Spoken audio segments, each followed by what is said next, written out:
Hi friends, நீங்கள் பாருங்கள் இன்றைக்கி வந்து வணக்கம். அதை முதல்ல சொல்லிக்கிறேன்னா எல்லாருக்கும் வணக்கம். இட்லி பாருங்கள், அவ்வளோ சாஃப்ட் இட்லிஸ், நல்ல சாஃப்டாக நல்ல இருக்கிற இட்லிஸ். இந்த இட்லிஸ் வந்து ரைஸ் இல்லாத இட்லிஸ். இதுக்கு நான் என்னென்ன பண்ணியிருக்கேன்னா, எந்த கப்பில் நான் இப்போ என்கிட்ட கொஞ்சமாக இருந்ததுனால போட்டு காட்டியிருக்கேன். நீங்கள் எந்த கப்பில் எடுக்கிறீங்களோ அந்த கப்பில் எல்லாமே அந்த கப்பில் ஒரு கப் எடுத்துக்கோங்க. இது வந்து உளுந்தப்பருப்பு, இது பாசிப்பருப்பு, இது வந்து உங்களுக்கு வந்து அந்த லோபியான்னு சொல்லுவாங்கள்ல, சவுளி லோபியான்னு, இது. ஆனால் காராமணி தட்டைப்பயிறுங்கிறது வேறு, இது வந்து சவுளி லோபியான்னு சொல்லுவாங்க. இது வந்து கொள்ளு, இது வந்து ஸ்ப்ரவுட்டட் வெந்தயம். நான் நார்மல் வெந்தயம் இட்லிக்கெல்லாம் போடுற மாதிரி நீங்கள் நார்மல் வெந்தயம் யூஸ் பண்ணிக்கலாம். இதுலேயே நான் வந்து இவ்வளோ குவான்டிட்டி இந்த இட்லிக்கு யூஸ் பண்ணியிருக்கேன். இதில் இன்னும் வந்து 5 ஐட்டம் நான் யூஸ்வலி போடுவேன். இதில் 4 ஐட்டம் தான் இருக்குது. இப்போது 4 தான் இருக்குது.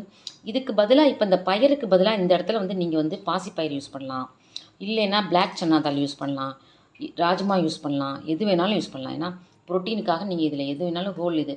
ஏன்னா கொஞ்சம் அரைச்சி இட்லி மாதிரி வேகிறதுனால எல்லா ஏஜ் குரூப்புக்கும் இது ஈஸியாக டைஜஸ்ட் ஆகும். ஸோ நமக்கு அதில் இருக்கிற ப்ரோட்டீனும் கிடைக்கும்.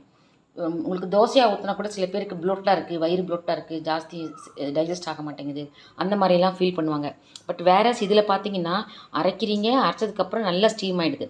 இதில் இன்னொரு விஷயம் நான் என்ன சொல்லணும்னு நினைக்கிறேன்னா, இப்போ இதில் வந்து இந்த பயிரெல்லாம் அப்படியே ஃப்ரெஷ்ஷாக ஊற வச்சு கொள்ளு இதெல்லாம் ஃப்ரெஷ்ஷாக பண்ணுறாங்க. அந்த ஸ்மெல்லு வரும், அந்த பயிரோட ஸ்மெல்லு வரும்.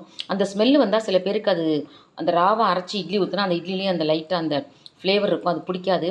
அதுக்கு பதிலாக நீங்கள் என்ன பண்ணலான்னா, இது எல்லாத்தையும் இந்த மாதிரி ஸ்மெல், அதாவது மூங்காலையும் உளுந்து பருப்பையும் விட்டுருங்க.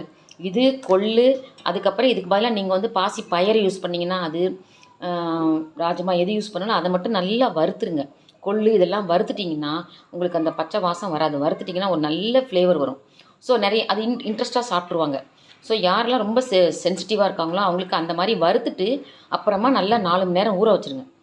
அது கூட வெந்தயத்தையும் போட்டு எல்லாத்தையும் ஒரே பாத்திரத்தில் அளந்து ஒரே பாத்திரத்தில் போட்டு 4 to 5 மணி நேரம் ஊற வச்சுட்டு அதுக்கப்புறம் நல்லா வலுவலுன்னு அரைச்சிட்டு வச்சுட்டிங்கன்னா, இப்போ நான் வந்து காலையில் ஊற வச்சேன், 5 hours வச்சேன், 2 o'clock கிட்ட அரைச்சேன். இப்போ எனக்கு நைட்டுக்கு இட்லி ரெடி ஆயிடுச்சு. ஸோ அதனால் நீங்கள் வந்து இந்த மாதிரி பண்ணலாம். இந்த ஸ்கின்னெல்லாம் இருக்கிறதுனால இதோட ஃபைபர் நமக்கு நல்லாவே கிடைக்கும். கொள்ளு இருக்கிறதுனால கொலஸ்ட்ரால் நல்லாவே ரெடியூஸ் ஆகும். ஸோ இந்த கண்டிப்பாக நீங்களும் இதை ட்ரை பண்ணி பார்ப்பீங்கன்னு நினைக்கிறேன். இது சூப்பர் சாஃப்ட் இட்லி, ரொம்ப ஹெல்த்தி இட்லியும் கூட. அதான் நான் சொன்ன மாதிரி நல்லா ஞாபகம் வச்சுக்கோங்க. யாருக்காவது அந்த ஃப்ரெஷ்ஷு ரா இந்த மாதிரி இருக்கிற பச்சை வாசம் வர்றது, மாவில் வர்றது பிடிக்கலைன்னா இதெல்லாம் மட்டும் நல்லா ரோஸ்ட் பண்ணிவிட்டு அப்புறமா அதில் ஒன்றா போட்டு நல்லா ஊற வச்சு அரைச்சிருங்க. அந்த ஸ்மெல்லு வராது, இன்னும் கொஞ்சம் நல்ல என்ஹான்ஸ்டு ஃப்ளேவராகவும் இருக்கும். ஸோ கண்டிப்பாக ட்ரை பண்ணி பாருங்கள். இது வந்து ரொம்ப ஹெல்த்தி இட்லி. இதில் ரைஸே கிடையாது. ரொம்ப ஃபைபர் உடம்புக்கு தேவைப்படுறவங்க, இது கார்ப்ஸ் மத்தியானம் ரைஸ் சாப்பிட்றீங்க, காலையில் நார்மல் இட்லி சாப்பிட்றீங்கன்னா அதுக்கு பதிலாக இது நீங்கள் பண்ணிக்கலாம். இது ரொம்ப ஈஸி. மிக்சிலே அரைச்சலாம், உங்களுக்கு கிரைண்டரே தேவையில்லை. மிக்சிலே அரைச்சாலே இப்போ எனக்கே இப்போ நான் வந்து இந்த இட்லி வந்து 16 இட்லிஸ் ஊற்றிருக்கேன் இப்போதைக்கு. இன்னும் ஒரு 12 இட்லிஸ் வரும், அந்த அளவுக்கு மாவு என்கிட்ட இருக்குது. ஸோ நான் ஒரு கப்பு போட்டேன்னா அந்த 5 கப்பு போடுறதுனால இப்போ 16 இட்லிஸ் பண்ணியிருக்கேன். இன்னொரு 12 இட்லிஸ்க்கு எனக்கு மாவு இருக்குது. ஸோ நீங்கள் 2 நைட்ஸுக்கு யூஸ் பண்ணிக்கலாம். தோசையாகவும் ஊற்றலாம். இன்ஃபேக்ட் இது தோசையாக ஊற்றலாம். அதே மாதிரி இப்போ இதில் இன்னும் கொஞ்சம் ஃப்ளேவர் என்ஹான்ஸ் ஆகணும்னா நீங்கள் ஜீரகம், கடுகு, அந்த மாதிரி கருவேப்பிலை வறுத்து போட்டு கூட இட்லி, காஞ்சிபுரம் இட்லி மாதிரி கூட நீங்கள் பண்ணலாம்.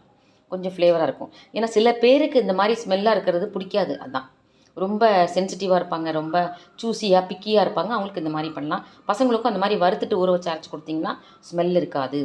ஸோ ட்ரை பண்ணி பாருங்கள். கண்டிப்பாக யூ வில் லைக் இட்.